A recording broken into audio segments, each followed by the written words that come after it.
Hi there, my name is Andrew Brown, and welcome to Translation.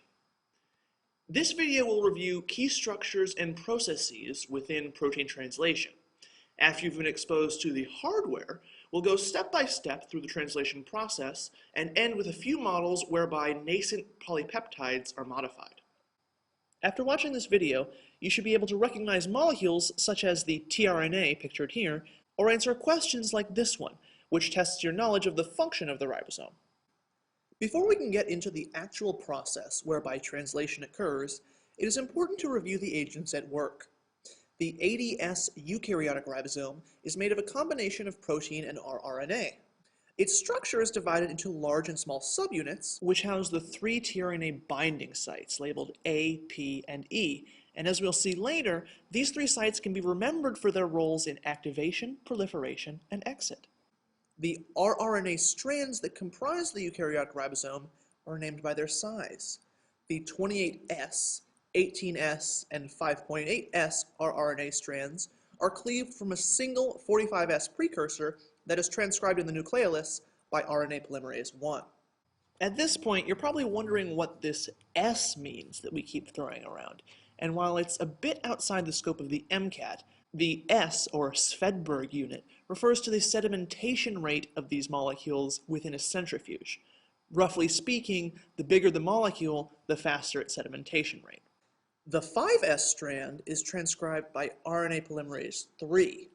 Combined with proteins, some of which we will cover later, the 5, 5.8, and 28S rRNA strands form the large 60S subunit, while the 18S rRNA strand is found on the small 40S subunit.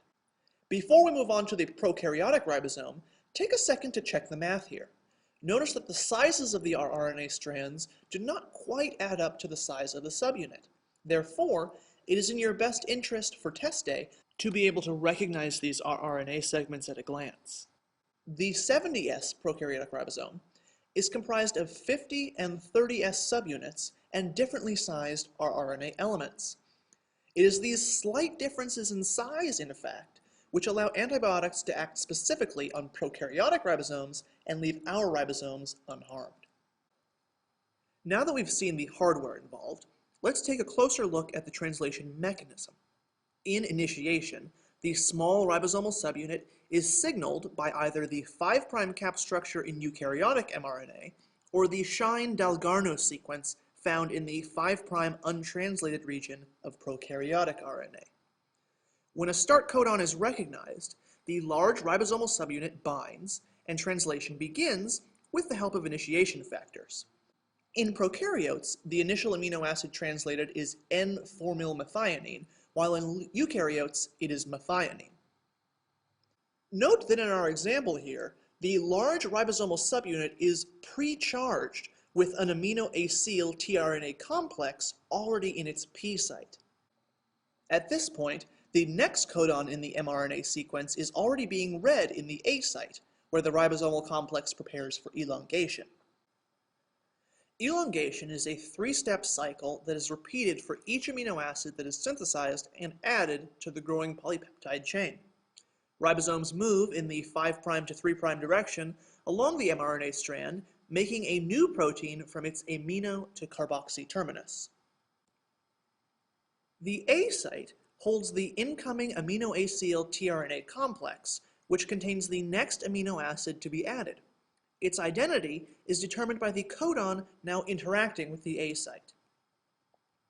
The P site holds the tRNA that carries the growing polypeptide chain. As the amino acid from the P site is passed to the A site, a peptide bond connects the two amino acids.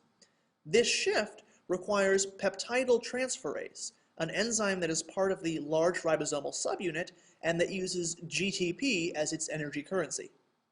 As the entire ribosomal complex advances along the mRNA strand, an amino-acyl tRNA complex from the old P site is now left as an inactive tRNA molecule at the E site. tRNA molecules bound to this site remain only briefly before leaving the ribosomal complex. Elongation factors assist by locating and recruiting amino acyl tRNA along with GTP while helping to remove GDP following transfer. Several more rounds of activation, proliferation, and exit will occur until a stop codon is encountered, at which point a release factor binds and translation stops. As you should remember, codons are based on a degenerate naming system, meaning multiple codons will encode the same message. The MCAT may very well test your knowledge of stop codon sequences, so we have provided a little mnemonic for remembering them here. Although translation of this mRNA strand is no longer occurring, a termination factor is required to liberate the nascent polypeptide via hydrolysis. Now that the sequence of our nascent protein has been determined, post-translational modifications are necessary before it can be functional in a biological environment. The first form of processing we will investigate is folding. Often assisted by chaperone proteins, when the polypeptide is folded, we can organize its new contours into secondary, tertiary, and quaternary structures.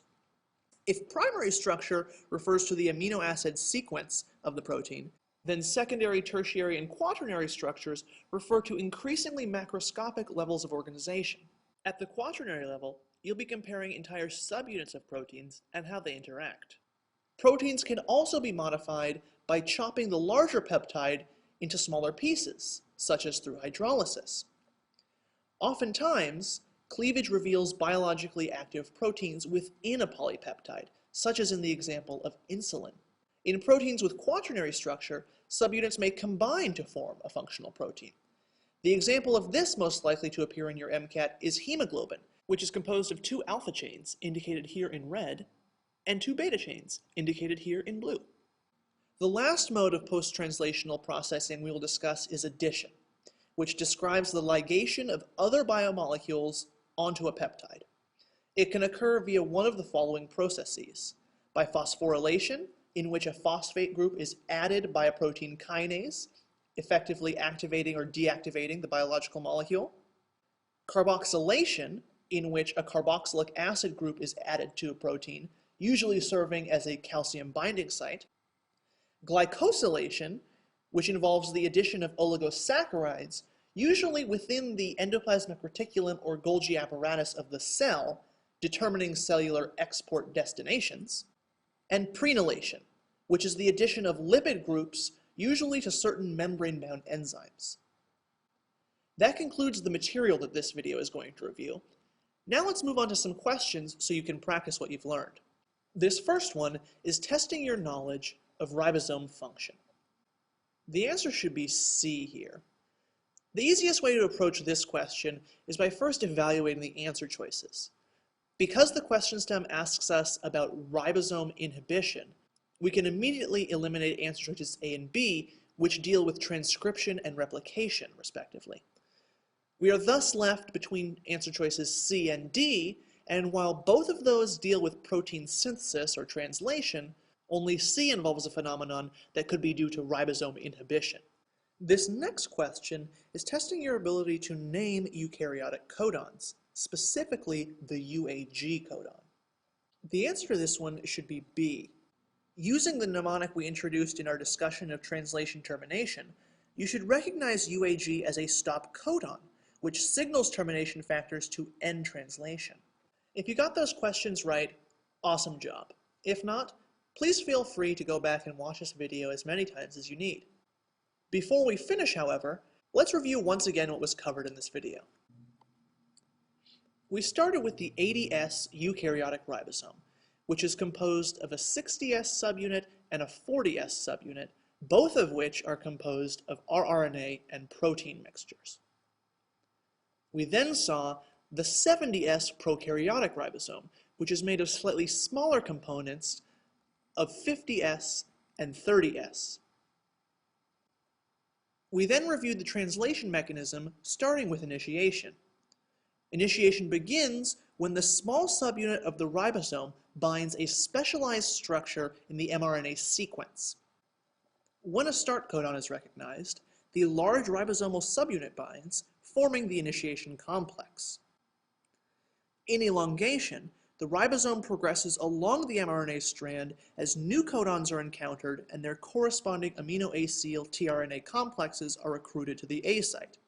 The ribosome moves in the 5' to 3' direction, transferring its growing polypeptide from the P site to the A site each time a new codon is read.